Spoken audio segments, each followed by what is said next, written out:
Torben Andersen works for Trelleborg, and he has an absolute wealth of knowledge from a whole career working in the aviation sector.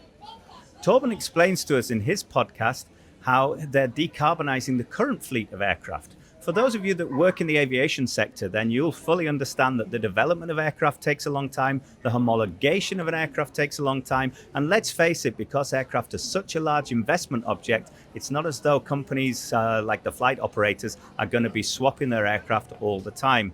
So it's fascinating to hear how Trelleborg and how Torben Andersen is helping to decarbonize the current fleet of aircraft by making them more efficient with really funky components. I'll let him do all the talking, but this is a really, really interesting podcast. Hope you enjoyed.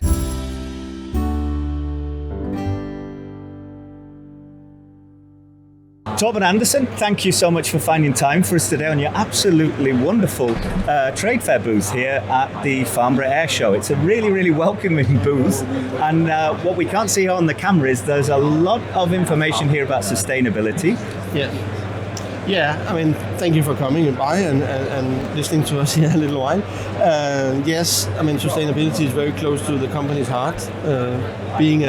Trelleborg being a Swedish company, is almost in our DNA to be sustainable, but clearly going forward is one of the main topics for us. And of course, on the, let's say, the more basic level, we make sure that our factories use less energy and do all the good things that way, less waste and all that, and that's of course what everybody should do. But I like to think that what our main contribution is more on the product side. What can our products do for the industry to make the whole industry more sustainable? Because we can talk about weight saving, use of hydrogen, use of electricity, and of course the airlines and the aerospace industry has committed to reducing emissions, in fact making zero emission. And unless we change how we do things, how we design aircraft, then we have no chance of getting there. So from our point of view, we are focusing on replacing metal parts with plastic parts, high-performance plastic parts, injection molded plastic parts that can be as strong as a metal part, but maybe half or a third of the weight. And if you imagine what that kind of weight saving does to an aircraft over a whole life, it's astronomical. And you save so many tons of fuel by doing that, just by saving a few kilos. For example, using plastic material instead of bronze material in the landing gear, which we do on the A350, for example, you save maybe 25-50 kilos per aircraft. 25 to 50 kilos per aircraft? Absolutely. And if you imagine how much fuel it takes to lift that every time the aircraft take off, cruise and land again, and then refill and come back again, it's tons and tons of fuel that we are saving, or the airline is saving rather, that way. So that is part of sustainability, I think. Now, then there's a whole new thing going on about using hydrogen, clearly because hydrogen burns, and when you burn it you end up with water, so emissions is practically zero except for some steam. And there we have been in a big test program, in fact with Airbus on developing seals particularly for hydrogen. Now, anybody can make a seal for hydrogen, for example, for a truck or land-based equipment. But if you are in an aircraft, you have to realize you are in an enclosed environment. So any leakage of hydrogen could be dangerous because it tends to assemble in pockets here and there. And of course, that's not very good. So that's some of the things we are doing on that front. So that's absolutely wonderful, because that's exactly what Progress Factors is all about. I mean, we can all put solar panels on our roofs and we can all change our business cars into hybrid vehicles. But what you're talking about is actually putting sustainability at the core of your business model by saying the things that we do well can be applied to save the planet. And I think that's so wonderful, because Trelleborg's not a small organization, right? You've got many divisions. Yeah. I think the name comes from a town close to Malmo in Sweden. It does indeed, yes. It is, in fact, it's an old Viking fortification. Trelleborg means a wooden castle. in his own. If you want some history there. Well, actually, my surname's Stanforth, and I think that's where the Vikings beat the Brits. I know that. I know my history too well. So yeah. So now it is definitely where it started, and Trelleborg has been into elastomers and rubber parts for many years. We are here at the Trelleborg Aerospace part, so we are obviously focusing on the aerospace industry, as you can see on our stand here as well, on our products. Yeah. Excellent. And how many people work at the company, and how many people in your part of the company? We are part of what is called Trelleborg Seating Solutions. We are probably around 6,000 people, I would think, at the moment. And in aerospace, we are probably about, it's difficult to say because we have some people in factories that are part-time, but let's say maybe a couple of hundred proper aerospace people directly facing the customer and in that. And we have pulled out aerospace because we think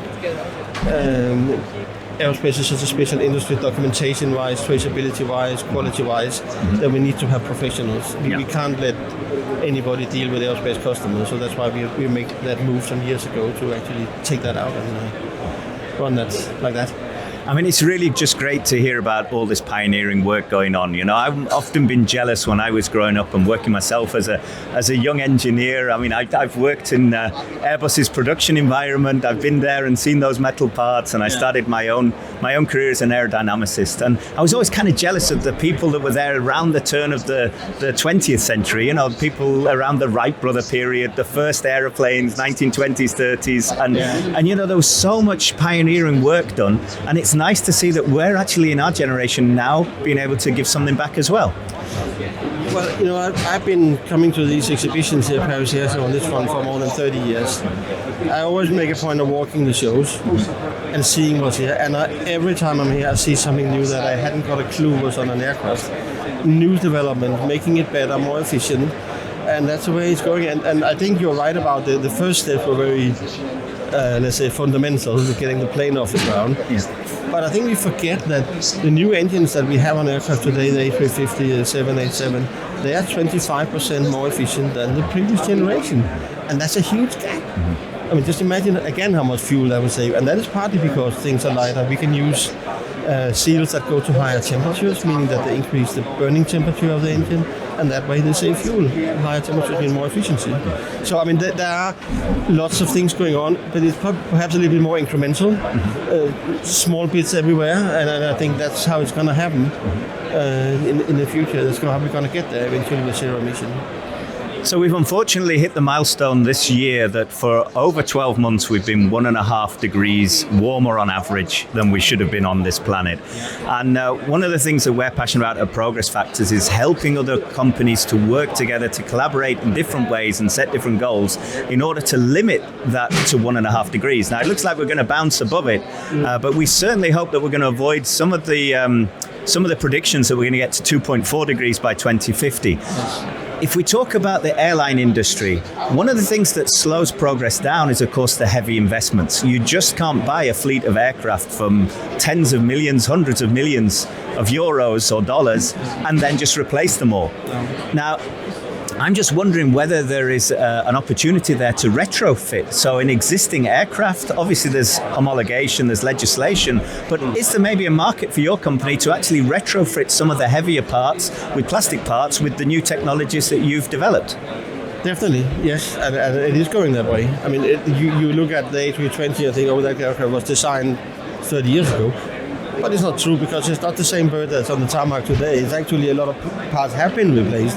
Look at the interiors, look at the seats. When you started seeing that aircraft, maybe a seat was 2 or 3 inches deep. Now it's 1 inch, meaning that somebody has saved a lot of weight out of the seat.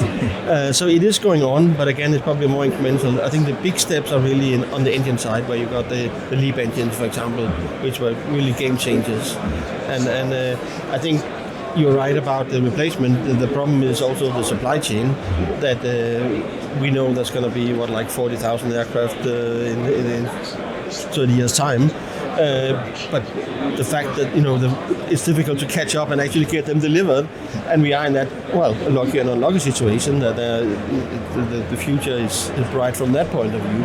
But we have to make sure that what is got out, every new plane must be better than the previous one, more efficient than the previous one. That's really what we should help try and do. It's a question we're asking everyone, and you almost answered earlier on. What's the big news for you at this trade show? So is there something where you suggest that my colleague Sky and I should go and definitely speak to these people today? What's the big thing that you're taking away? I think when I walk around, it's interest for hydrogen sealing. It's definitely, from being just a rumor, it seems to be getting to the point where now we will be looking at more hydrogen sealing.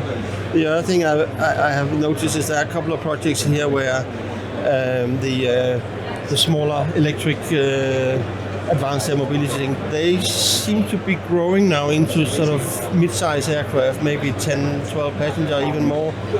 So purely electrical aircraft, which from an emission point of view are fantastic because you can charge them on the ground with a plug basically. Of course, then you have to develop the electricity, but you could use wind power or sea power or whatever you do for that. So you could make a complete emission-free aircraft with that. And there are some projects here which are growing in size out of the, let's say, taxi size into the more commuter size aircraft, being purely electrical. I think that is one of the interesting things that we are getting there also on that project. Yeah, definitely. We were at the Friedrichshafen fair as well, and you could see in Friedrichshafen it's very much about the small light aircraft. Yeah. That's where a lot of the innovation is happening for investment reasons. But it's great to see that that's all scaling as well. Yeah, excellent. All right. Well, just maybe one or two final questions. You mentioned the picture we've got behind us. Yeah. Is there anything you'd like to tell us about what we're looking at here? Well, I mean, this is, let's say, more of an artist's impression of what one of these things could look like, obviously based on a few facts. A couple of years ago, this was a big hype in the market. We were going to get all these things flying all over the place. And there are, of course, like, I think 450 different projects going on in the world on this front. And we decided that we were going to go into that market as well, because there was a debate, should we do it or not? Is it just a trend or is it going to happen or not? And we said, yeah, but we would do it. And then we looked at our portfolio and we looked at the operating environment of these things, and we figured out that we have all the solutions they need in our current portfolio, because these are not going to fly to the stars. They're going to fly in our kind of low 1,000-meter altitude. Yeah, exactly. Yeah. So we basically can solve a lot of the sealing tasks there. The other thing we figured out was that a lot of the people who started up in the beginning, they were more focused on getting them flying and getting them working than actual thinking about certification and using products that have traceability, aircraft worthiness and that sort of thing, smoke and toxicity. So in some cases we can offer products that we've been using in aircraft interiors for years to these guys when they're building a cabin, basically with the same properties and that same basic. But and that's an interesting industry, and we now see some bigger companies that are definitely getting close to use, and I look forward to flying in one of those. It'd be really interesting. Well, that's why you give me a great opportunity to just mention for a minute something about our company. And basically, my favorite product at our company is called Progress x 5, and it's where we get 5 teams or often 5 companies to work together, and they're having a gamified approach to achieving targets and pushing progress. And so the whole collaboration thing, what you just mentioned, is exactly what we like to talk about. Everything we need to save the planet has already been invented. We just need to work closer together. So Torben, just one last question. Who would you like to work closer with? Which companies should be coming to your company to look for advice, or which companies would you like to get more advice from to help your company? Who are the partners out there who you think would benefit from a relationship with you? I'm not sure I can answer that question really, because it's a little bit. I do think that we could benefit from. You don't have to mention names, obviously. No. But I wouldn't. I can't do that. But I think there is something that needs to be done on the polymer side. I think we are not done with developing more capable polymers that can go to higher extreme, like temperature-wise and pressure-wise, and maybe hydrogen sealing and stuff. So I think those companies definitely would be good, because we are of course making seals, but we are making them mostly out of raw materials that we get from the big suppliers. That's a way it works. The raw materials. We are not making the plastics. I mean, but I mean, we are depending on what they can offer us in the way of performance. So I think there we could, with a little, maybe not a little bit, but with some more development, get to even higher performance with our products. So that would be nice. That's so motivating. That's why the company's called Progress Factors. It doesn't matter how far we get, there's always a step after that one, and you've just opened up a whole new world, and that's absolutely fantastic. I'd like to thank you so much for taking the time today for this spontaneous interview. Really, really do appreciate it. All right, no problem. You're welcome to look around, and we can talk later perhaps. Okay. Thank you. Thank you very much. Thank you. Cheers. So I do hope you enjoyed listening to that podcast as much as I enjoyed actually interviewing the people that we spoke to today.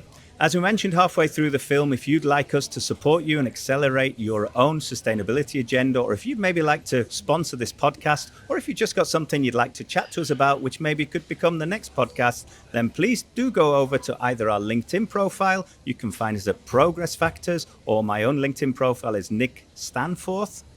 Or you could also just go over old school to our website, which is www.progressfactors.com. Thanks for listening, and tune in for the next podcast as they keep being released.